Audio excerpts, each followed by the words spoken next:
So guys, na ako nakitaan sa TikTok ba ay video ni sa una pa ba niya. Wa pa lang na ako na-testingan. Kana bitaw ang biplop bitaw kani. Nya ibutang nimo sa stove niya mo taas bitaw. So tanaw na to guys kung legit ba yun siya guys kay gusto niyo po na ako na mo try. Curious pug ko. So let's go. So tara guys, butang nato na sa tunga guys. Butang nato sa tunga ni paandaro na nato na itong stove. No, paandaro na to ay sa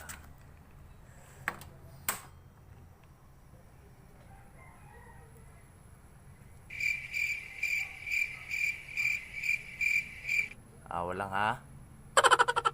Uy, wala man bay. Hala, taas.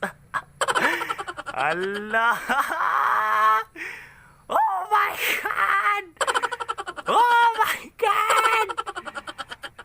Ang ginapin, legit pre. Oh shit! Oh shit! Legit judi ay. Loy, try na silang balay ron. Munguha na silang biplop silang balay.